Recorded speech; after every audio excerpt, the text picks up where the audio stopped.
No próximo capítulo da novela Vale Tudo, a delegacia torna-se o epicentro de tensão. Celina e Heleninha enfrentam longos interrogatórios sob o olhar atento dos investigadores. O ar é pesado e cada resposta parece abrir novas feridas. Heleninha, visivelmente abalada, tenta se manter firme, mas as lembranças da mãe a perseguem. Um flashback invade a cena. César Ribeiro entra no quarto de Odete, em plena noite, com passos calculados e expressão sombria. O som da porta rangendo parece ecoar na mente de Heleninha, que desvia o olhar quando o delegado menciona o nome dele. Enquanto isso, Marco Aurélio mantém o controle de sua imagem em reuniões. Diante de conselheiros e herdeiros, o empresário se mostra frio, calculista, mas a pressão o consome por dentro. Ele sabe que o cerco está se fechando. Cada movimento é observado, cada palavra pode se tornar uma prova. Em um canto da sala, Tiago observa o pai em silêncio, desconfiado das manobras que ainda mantêm a presidência da TCA sob seu comando. Antes de continuar, clique no botão de gostei, se inscreva no canal e comente de qual cidade você assiste a novela. Num bistrô discreto, Eugênio e Freitas discutem os rumos do inquérito. Entre goles de café e olhares cautelosos, falam de alianças improváveis e de documentos desaparecidos. Odete tinha muitos inimigos, mas poucos tinham coragem de enfrentá-la, comenta Eugênio, sem perceber que um garçom ao longe parece atento demais à conversa. Novos flashbacks surgem. Heleninha e Odete em um confronto verbal intenso. Palavras cortantes como navalhas. Você nunca vai entender o que é ser uma Reutemann, grita a matriarca antes de Heleninha sair em prantos. Enquanto o passado volta à tona, o presente se fragmenta. Maria de Fátima surge grávida de 7 meses, dividida entre o medo e o orgulho. Solange aparece prestes a dar à luz, o rosto cansado, o corpo exausto. Afonso, cada vez mais debilitado, observa tudo em silêncio, como se pressentisse que as verdades enterradas por Odete estivessem prestes a explodir, arrastando todos os Reutemann para o abismo. Marco Aurélio tenta aplicar novo golpe na TCA, mas gera desconfiança e cava a própria cova. A máscara de Marco Aurélio começa a rachar, e o império de poder que ele construiu sobre mentiras e manipulação ameaça desmoronar de uma vez por todas. À frente da TCA, o empresário se sente mais intocável do que nunca. Desde a morte de Odete Reutemann, ele acredita que é o único capaz de manter o legado da empresa, mas por trás do discurso corporativo, seu verdadeiro plano é outro: sugar até o último centavo da holding antes que a casa caia. As reuniões de diretoria se tornam cada vez mais tensas. Tiago e Afonso, ainda em conflito após os últimos escândalos envolvendo o nome da TCA, começam a desconfiar das decisões tomadas sem consulta prévia. Marco Aurélio, com seu velho ar de superioridade, ignora as perguntas, sempre jogando com palavras e discursos motivacionais sobre modernização e eficiência. Mas entre os corredores, os boatos crescem, e Consuelo, a fiel secretária que o acompanhou por anos, passa a enxergar o que antes se recusava a admitir. O chefe que ela admirava é, na verdade, um criminoso astuto e perigoso. A gota d'água vem quando Consuelo encontra um documento interno que não deveria existir, uma autorização de transferência milionária para uma conta estrangeira em nome de uma empresa fantasma chamada Reutemann Trading Ltd, com sede em Luxemburgo. Ao cruzar dados, ela descobre que o mesmo nome aparece em diversas operações aprovadas por Marco Aurélio. É o fio da meada. Determinada a pôr fim à farsa, ela procura Marieta, a assistente financeira, uma mulher discreta, mas com um olhar clínico para números. Juntas, começam a trabalhar nas sombras. Nos fins de tarde, quando a maioria dos funcionários já foi embora, as duas se trancam em uma sala com pilhas de relatórios, notas fiscais, autorizações de transferência e extratos bancários.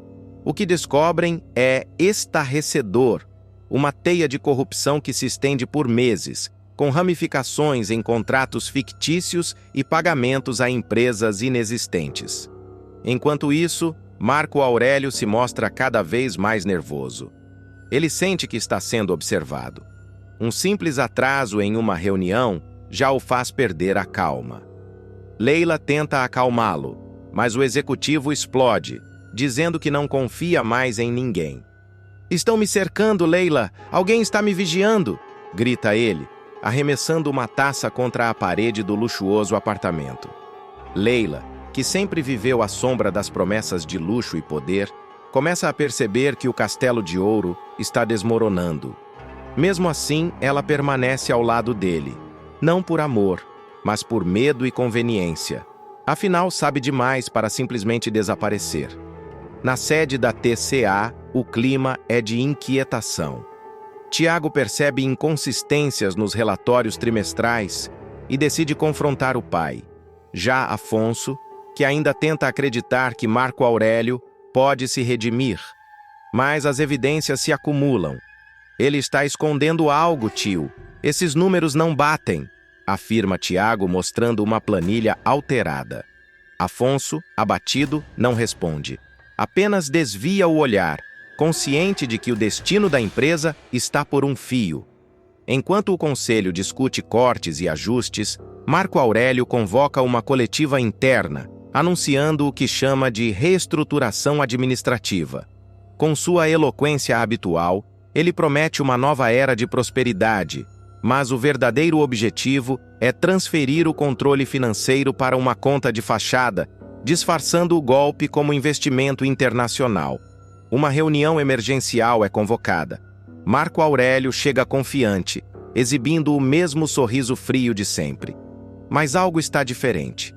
O olhar dos conselheiros, o silêncio da sala, o ar denso de expectativa. O presidente tenta conduzir o encontro, até que um dos diretores o interrompe. "Senhor Marco Aurélio, gostaríamos que explicasse algumas movimentações recentes." O executivo congela. Na tela, projetam-se extratos, contratos e transferências em série. Tudo está ali. As assinaturas, as datas, os valores. Ele tenta disfarçar, alegando erros contábeis, mas ninguém acredita. Enquanto o clima se torna insustentável, Consuelo observa da porta. O coração dispara. Ela sabe que aquele é o início do fim. A partir dali, o caso passa para as mãos da Polícia Federal, que começa uma investigação sigilosa, rastreando contas, empresas e ligações internacionais. Agentes passam a vigiar o prédio da TCA, e a imprensa começa a farejar o escândalo. Ciente de que a corda está apertando, Marco Aurélio tenta ganhar tempo. Ordena a Leila que organize uma fuga. "O jatinho estará pronto amanhã. Nós vamos sumir antes que eles percebam." Mas o que ele não imagina é que a PF já interceptou suas ligações. A cada tentativa de transferência, um alerta é emitido. O cerco se fecha. Na noite seguinte, o empresário chega ao hangar acompanhado de Leila. O clima é de desespero contido. "Não olha para trás!" ele ordena, apressado. As malas estão cheias de dinheiro vivo e documentos falsos. Leila hesita. "E se eles aparecerem?" "Eles não vão aparecer", responde ele, sem imaginar o que está por vir. O ronco das turbinas ecoa no ar quando os faróis das viaturas cortam a escuridão. "Polícia Federal! Mãos na cabeça!" gritam os agentes. O pânico toma conta. Leila solta um grito. Marco Aurélio tenta correr, mas é imobilizado e algemado diante dela. A cena é cinematográfica. O homem que se achava intocável cai de joelhos no chão, cercado por agentes e flashes de câmeras. Enquanto é conduzido até a viatura, ele ainda tenta gritar que é vítima de uma conspiração. "Isso é uma armação! Vocês não sabem com quem estão lidando, mas ninguém ouve." Do outro lado da pista, Consuelo observa de longe, sem dizer uma palavra. Um misto de alívio e medo domina seu rosto. Ela sabe que, ao entregar o dossiê, não apenas destruiu um criminoso, mas também um capítulo da história da TCA, e que a partir dali nada será como antes. No dia seguinte, o caso explode na mídia. Manchetes estampam o rosto do empresário com palavras pesadas. Presidente da TCA preso por corrupção e desvio de verbas. Tiago lê a notícia atônito. Afonso, devastado, se tranca em casa, sem forças para enfrentar os jornalistas. E Leila, agora sozinha, é intimada a depor. O império de Marco Aurélio desmorona, não apenas pela força da lei, mas pela traição daqueles que ele julgava subalternos. A prisão de Marco Aurélio muda completamente o eixo de poder dentro da TCA. No dia seguinte, o prédio da empresa amanhece tomado por jornalistas, câmeras e curiosos. Funcionários se reúnem nos corredores comentando em voz baixa o escândalo que estampa todos os jornais. A foto dele sendo levado algemado viraliza nas redes, tornando-se o símbolo de uma era de arrogância e corrupção que chega ao fim. No 8º andar, o clima é de silêncio e tensão. Tiago, de semblante sério, chega acompanhado de Afonso, ainda debilitado, mas determinado a encarar o caos. Os dois entram na sala da presidência, agora lacrada com o selo da Polícia Federal. Nunca pensei que veria isso, murmura Afonso, encostando a mão na porta com os olhos marejados. Ele destruiu tudo o que construímos. Tiago tenta consolá-lo, mas a verdade pesa demais. Enquanto isso, Leila presta depoimento na sede da PF. O glamour se foi, os cabelos desgrenhados, a maquiagem borrada e o olhar vazio revelam o desespero. Ela tenta se defender alegando que foi enganada, mas o delegado a confronta com mensagens, passagens compradas e transações bancárias em seu nome. Você sabia de tudo, Leila. Só não esperava que o império ruísse antes do voo. Ela abaixa a cabeça e chora. De volta à empresa, Consuelo é chamada para uma reunião extraordinária do conselho. A secretária, visivelmente nervosa, encara uma sala cheia de executivos, advogados e auditores. Todos sabem que ela foi a responsável por derrubar o presidente, mas ninguém ousa julgá-la. Celina acompanha tudo pela televisão. A notícia da prisão de Marco Aurélio chega a ela como um eco distante, mas devastador. Ao mesmo tempo, Heleninha assiste à cobertura do caso na galeria de arte. É o fim de uma era, comenta ela, tentando compreender o peso daquilo. Tiago responde, sem tirar os olhos da TV. Ou o começo de uma nova. A TCA precisa se reconstruir, mas sem os fantasmas de Odete e Marco. A fala dele resume o sentimento geral. O Império Reutemann desabou. E agora restam apenas ruínas corporativas, intrigas e um nome manchado. Mas do lado de fora, ninguém mais teme Marco Aurélio. Tiago assume interinamente o comando da empresa, com apoio de Afonso e Consuelo. As primeiras medidas são duras: suspensão de contratos, auditorias externas e a criação de um comitê de ética. O jovem, antes visto apenas como o herdeiro indeciso, finalmente mostra pulso firme. A TCA não vai mais ser sinônimo de corrupção. Maria de Fátima vai passar por um dos momentos mais marcantes de toda a sua trajetória. Um episódio que vai abalar as estruturas da novela e mudar para sempre o rumo da vida da vilã. O parto da jovem, que já vinha sendo cercado de mistérios e tensões, se transformará em uma verdadeira reviravolta, revelando um detalhe chocante sobre o bebê que vai deixá-la completamente transtornada. Pela primeira vez, Maria de Fátima será obrigada a confrontar suas próprias falhas, sua vaidade e o preço de suas escolhas egoístas. Tudo começa quando Fátima chega sozinha ao hospital, em plena madrugada. As luzes frias dos corredores refletem seu rosto pálido e exausto.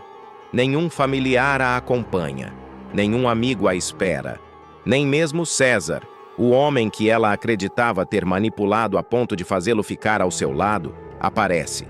É a primeira vez que a ambiciosa moça, acostumada a desfilar entre os poderosos e a viver de aparências, se vê reduzida à própria solidão. A enfermeira pergunta o nome do pai da criança e ela hesita. Sua voz falha. Não tem pai? Responde num sussurro quase imperceptível. Durante o exame de ultrassom de emergência, o médico percebe algo incomum. Ele se aproxima da tela, franze a testa e faz uma pausa que parece durar uma eternidade. Fátima tenta disfarçar o nervosismo, mas o suor frio começa a escorrer por sua nuca. O que foi, doutor? Está tudo bem com o bebê? Questiona com um tom de impaciência e medo. O médico respira fundo e diz que há um detalhe que precisa ser acompanhado de perto. Um pequeno traço genético, algo raro, mas não grave. Ainda assim, a informação será o estopim para a maior crise de Maria de Fátima. Horas depois, a dor das contrações a domina. Ela grita, desesperada, amaldiçoando a si mesma e o destino que a colocou ali, sozinha, sem ninguém que segurasse sua mão. O parto é complicado. Há perda de sangue, tensão e desespero. A equipe médica corre de um lado para o outro, tentando estabilizar a situação.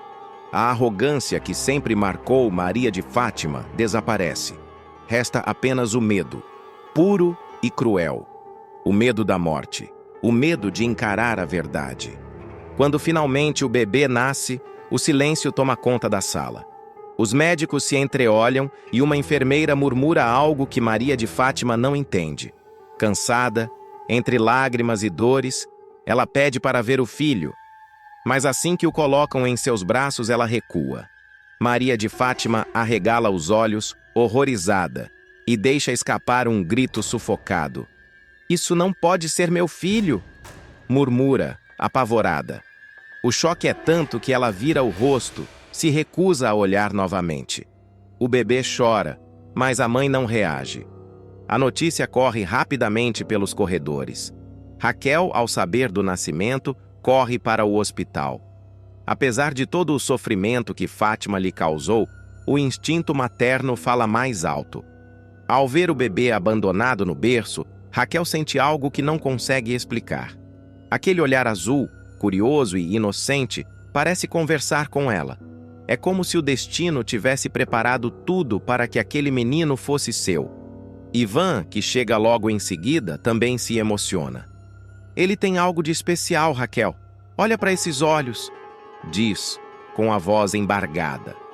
Enquanto isso, Maria de Fátima permanece internada, abatida e pálida. Os médicos informam que ela está anêmica e precisa de repouso. Mas a moça, inquieta e dominada pela vergonha, decide fugir. No meio da madrugada, ainda fraca, ela se levanta da cama, tira os fios do soro e caminha até a saída do hospital. O vento frio corta seu rosto e as lágrimas escorrem silenciosas. "Eu não posso ser mãe de um monstro", sussurra, antes de desaparecer pelas ruas desertas da cidade. Nos dias seguintes, Raquel assume a criança sem hesitar. Ela a batiza de Salvador, em homenagem ao pai que tanto amou e que sempre representou a força e a bondade que faltaram à filha. O nome simboliza esperança, recomeço e redenção. Tudo aquilo que Maria de Fátima nunca conseguiu compreender. Raquel passa noites em claro cuidando do pequeno, embalando-o nos braços, enquanto Ivan observa emocionado. A relação entre os dois se fortalece e o bebê passa a ser o elo que une novamente a família despedaçada. A ausência de Maria de Fátima, porém, se transforma em mistério. Ninguém sabe onde ela está. Nenhum bilhete, nenhum telefonema, nada. Apenas o silêncio. Alguns dizem que ela foi vista embarcando em um ônibus rumo ao interior. Outros acreditam que fugiu para o exterior com documentos falsos. Mas há quem garanta tê-la visto vagando pelas ruas, com olhar perdido, murmurando o nome do filho que rejeitou. Enquanto isso, o pequeno Salvador cresce saudável, cercado de amor e cuidado. Sua presença parece iluminar a casa de Raquel. Até mesmo os vizinhos comentam. É como se esse menino tivesse vindo para curar feridas. A cada sorriso, a cada olhar azul que encara o mundo com pureza, todos sentem que ele carrega algo especial, um toque de destino um elo invisível que liga o passado ao futuro. Mas o destino ainda reserva surpresas. A verdade sobre o nascimento de Salvador começa a despertar curiosidade. Os boatos se espalham. Há quem diga que o pai da criança pode não ser quem todos pensam. E aos poucos, a história da criança rejeitada começa a se transformar em lenda. Raquel, no entanto, evita falar sobre isso. Prefere manter o foco no presente, cuidar do neto e reconstruir sua vida. Mas, no fundo, sente que o desaparecimento de Maria de Fátima ainda vai trazer consequências. E quando menos esperar, o passado baterá à sua porta, com força, dor e revelações que mudarão tudo novamente.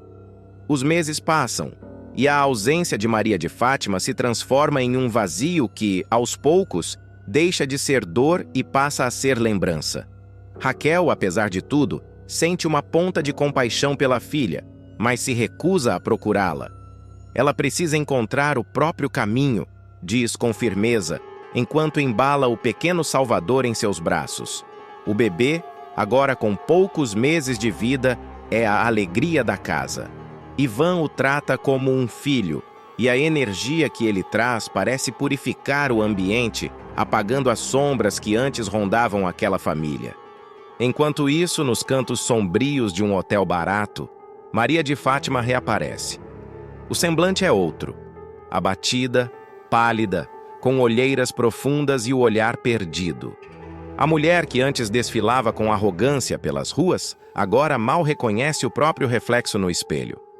O dinheiro que restava acabou, os contatos sumiram e o orgulho virou poeira. A única lembrança que a persegue é o choro do bebê. Às vezes, nas madrugadas silenciosas, ela jura ouvir aquele som ecoando em sua mente, como se o destino a castigasse com a lembrança da vida que rejeitou. Certa noite, ela caminha sem rumo pelas ruas. Uma vitrine de loja exibe roupinhas de bebê, azuis, delicadas, com bordados que lembram nuvens.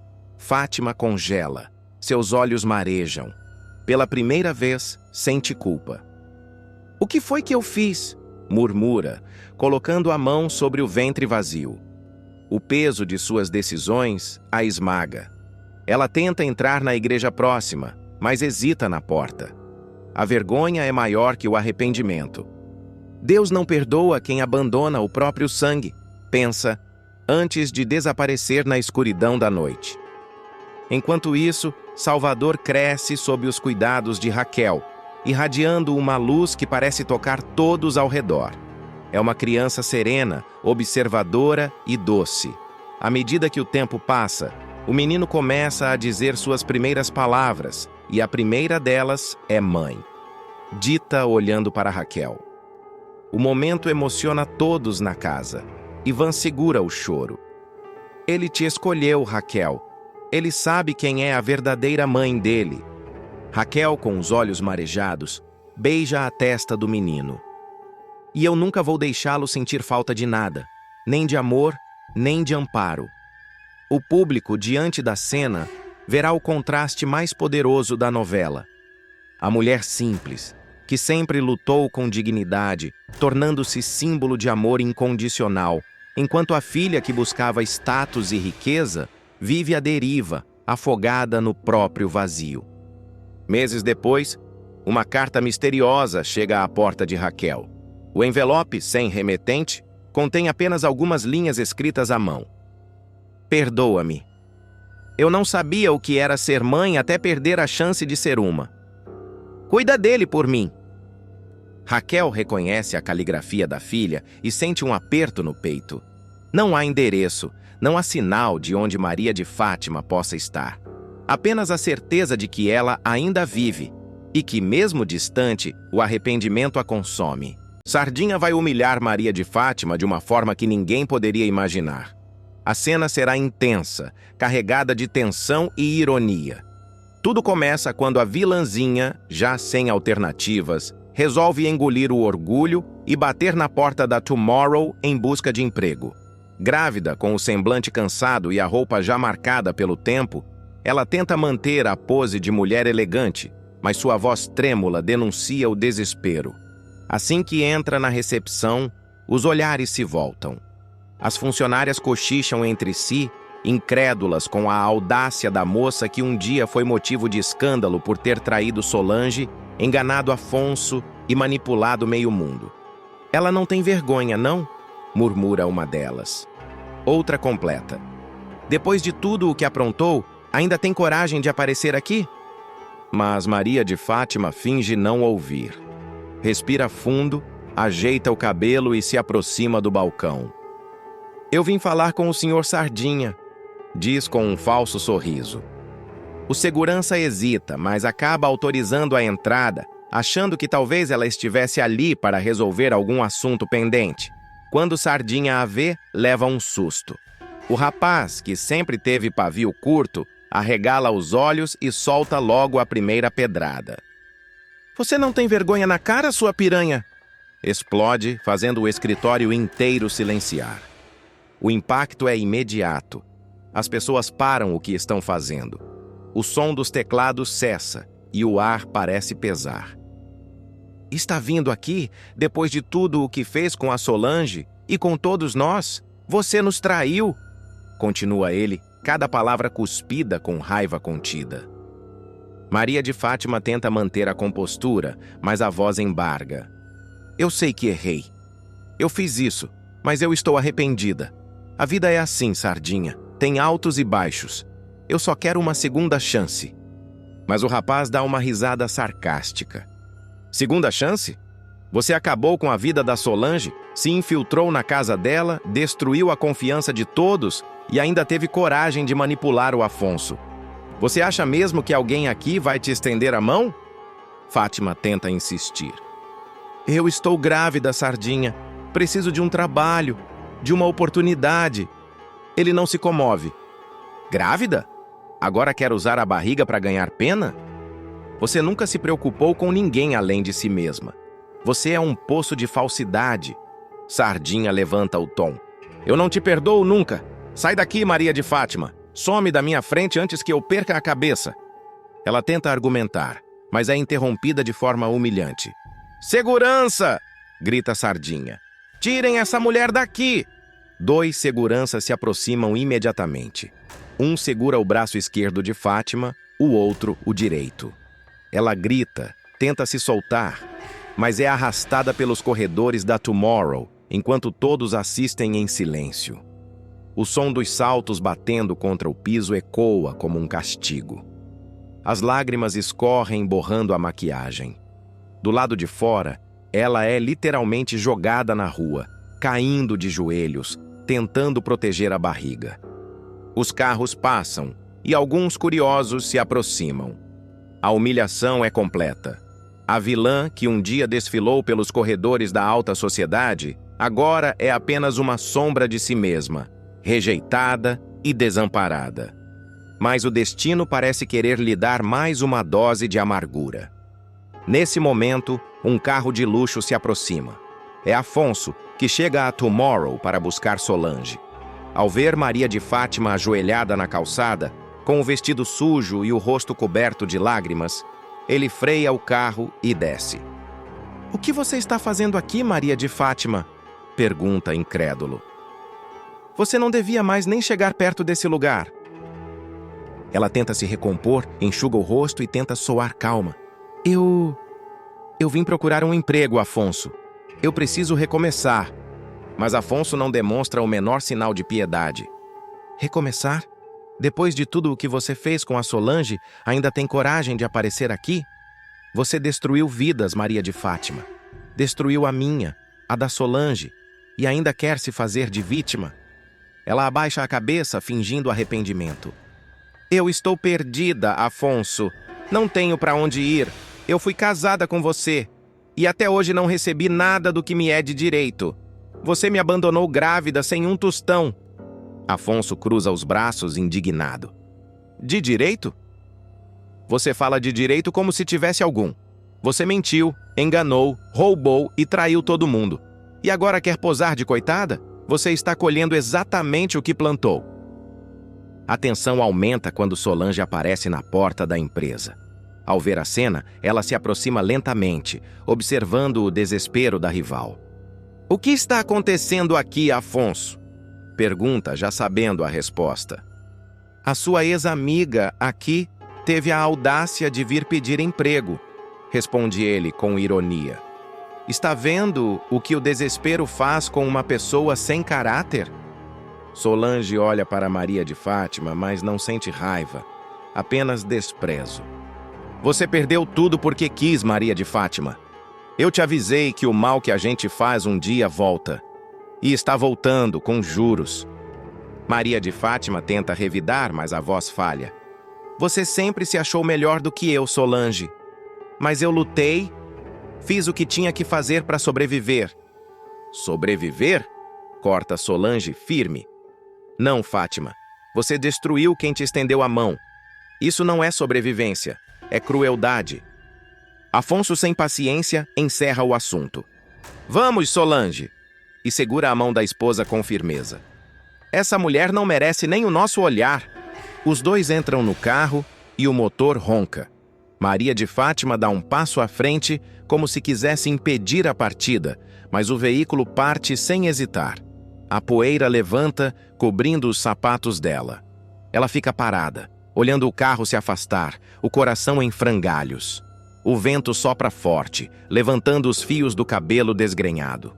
Por um instante, o silêncio é total. Apenas o som distante da cidade quebra a cena. No chão, o crachá que ela tentou usar para entrar na empresa rola até o meio-fio. O nome Tomorrow brilha sob a luz do sol. Um lembrete cruel de que o futuro que ela tanto sonhou não lhe pertence mais. Mas Maria de Fátima, mesmo ferida, não é mulher de desistir. A humilhação, em vez de quebrá-la, desperta algo sombrio dentro dela. Um olhar frio, calculado, ressurge.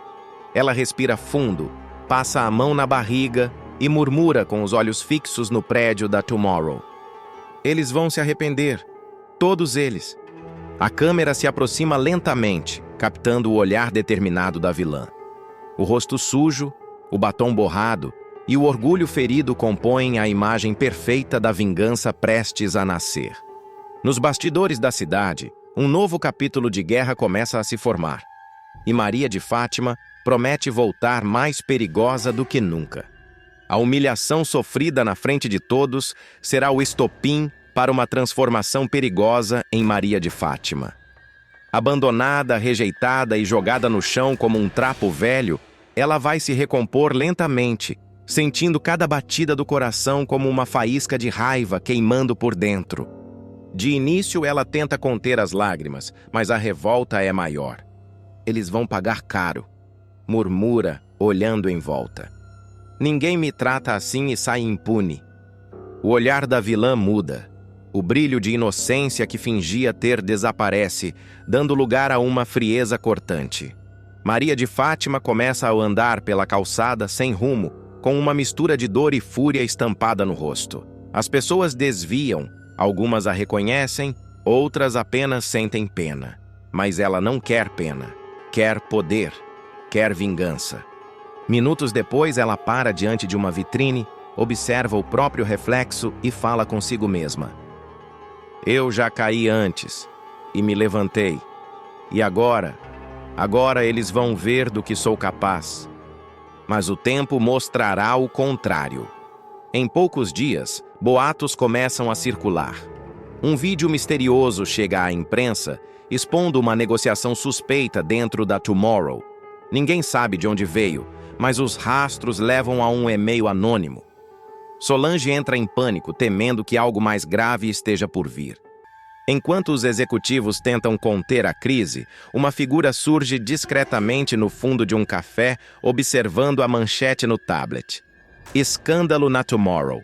Documentos vazados comprometem a imagem da empresa." Maria de Fátima sorri, satisfeita. "E isso é só o começo", murmura, mexendo o café com calma. A vilã passa a agir nas sombras. Ela manipula informações, se infiltra em reuniões falsas e usa terceiros para executar seus planos. Aos poucos, começa a recuperar o dinheiro perdido, negociando segredos empresariais com gente poderosa e sem escrúpulos. Ninguém desconfia que ela, grávida e abandonada, é quem está por trás de tudo. Numa cena tensa, Fátima surge num apartamento de luxo, frente a frente com um investidor estrangeiro misterioso. "Quero metade agora e o resto quando a Tomorrow cair", diz, firme, mostrando uma pasta com provas forjadas. O homem a observa impressionado com a audácia. "Você é perigosa, Maria." "Perigosa não, apenas determinada. A revelação das digitais de Heleninha na arma do crime será o estopim de uma nova fase sombria na trama. A filha de Odette Reutemann, já fragilizada pelos traumas do passado, verá sua vida virar de cabeça para baixo quando o resultado da perícia confirmar o impossível. Suas impressões digitais, e também as de Celina, estão cravadas na pistola usada no assassinato. A partir daí, o destino das duas tomará um rumo imprevisível. O delegado Mauro, implacável e frio, convoca uma acareação entre tia e sobrinha. A tensão na sala é cortante. Heleninha, de semblante abatido, encara Celina com um misto de medo e incredulidade. "Tia, a senhora acredita mesmo que eu seria capaz de matar a minha mãe?" pergunta com voz embargada. Celina, sem saber o que dizer, baixa os olhos. Ela própria está em choque. As provas são incontestáveis e o delegado não perde tempo em pressioná-las. "Se uma de vocês não falar agora, vai carregar essa culpa para sempre." O clima é de guerra emocional e cada palavra dita é um tiro de desespero. Logo depois da acareação, a polícia age rápido. Heleninha é levada para a carceragem sob flashes e gritos da imprensa. A notícia se espalha como fogo. "Filha de Odette Reutemann é presa pelo assassinato da mãe", estampam as manchetes dos jornais. A sociedade, que antes via Heleninha como uma mulher sensível e discreta, agora a julga impiedosamente. O escândalo toma conta dos noticiários e cada detalhe vira motivo de especulação. No presídio, a artista enfrenta o inferno. O ambiente é hostil. O frio das paredes de concreto parece morder sua alma, e o barulho das grades se torna um som constante em sua mente. Mesmo assim, um fio de esperança ainda existe. Renato, o homem que a ama, não a abandona. Ele visita Heleninha com frequência, levando livros, flores e palavras de conforto. "Eu sei que você é inocente", ele diz, segurando suas mãos através do vidro. Mas a tristeza nos olhos dela revela o quanto a culpa, a vergonha e o medo já a corroem. "E se eu não for?" ela murmura. "E se eu realmente tiver feito alguma coisa e não lembrar?" O tormento psicológico de Heleninha começa a ganhar força.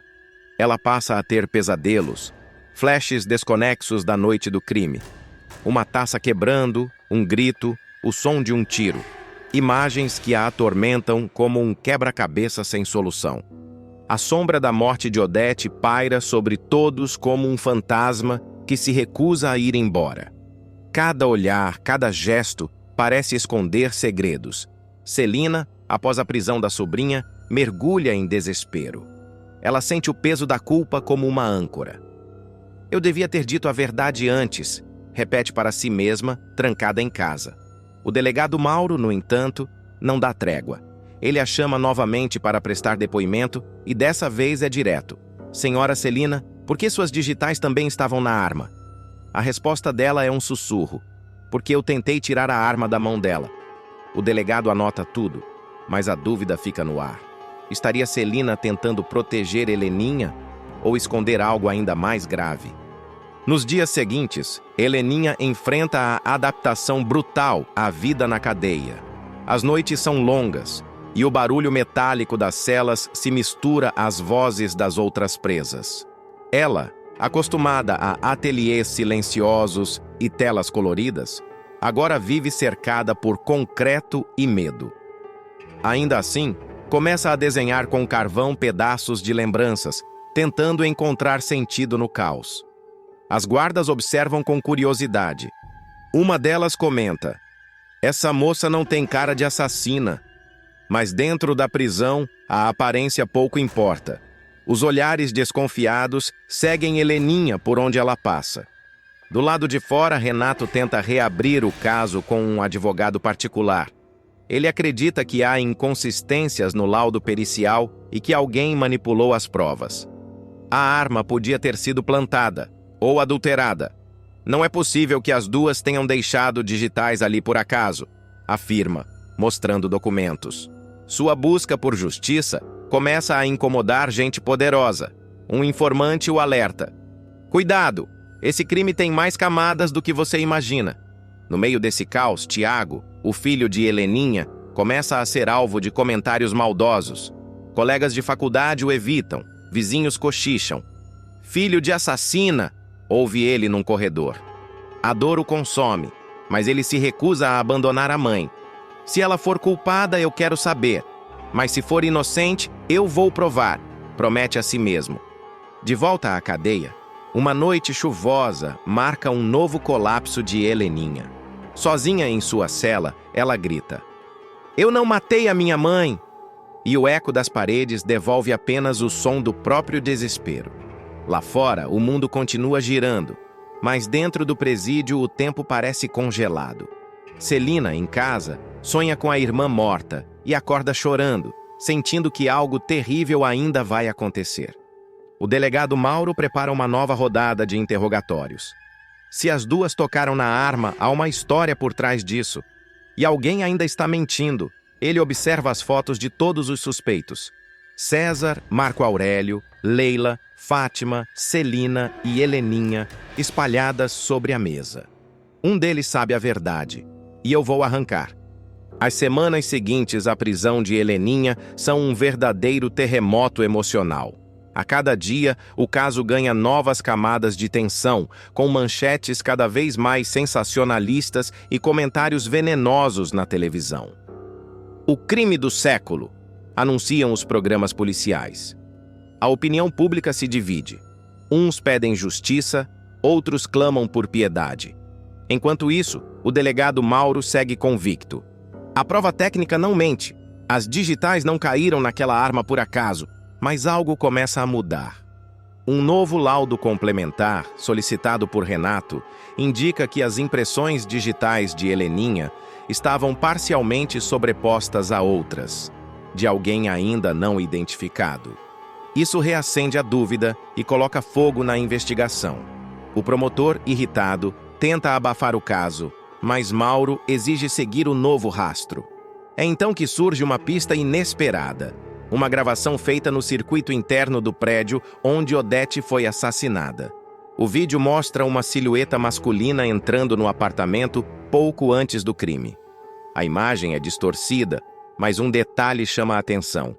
O anel dourado com brasão familiar, idêntico ao usado por Marco Aurélio. Quando o delegado leva a gravação para ele, o empresário tenta disfarçar o pânico. Isso é uma montagem grotesca. Vocês estão desesperados para culpar alguém de nome. Mas o olhar de Mauro diz tudo. Ele não acredita em uma palavra. Enquanto a investigação se volta novamente contra os poderosos, Celina sofre um colapso emocional. Em uma visita à cadeia, ela desaba diante da sobrinha. "Eu não aguento mais viver com esse peso. Eu sei quem matou sua mãe." As palavras saem entre soluços e Heleninha a encara em silêncio absoluto. "Foi o Marco Aurélio", confessa Celina. "Eu o vi naquela noite, saindo do apartamento da sua mãe com a arma na mão. Eu quis proteger você e acabei me calando." Heleninha, devastada, sente o chão desaparecer sob seus pés. "Tia, por que não disse antes?" Celina, chorando, responde. "Porque eu também toquei na arma. Eu tentei esconder. Achei que fosse tarde demais." A confissão de Celina cai como uma bomba no processo. O delegado convoca nova audiência e, pela primeira vez, Heleninha é libertada provisoriamente. A imprensa corre para registrar o momento em que ela deixa o presídio, pálida, mas firme.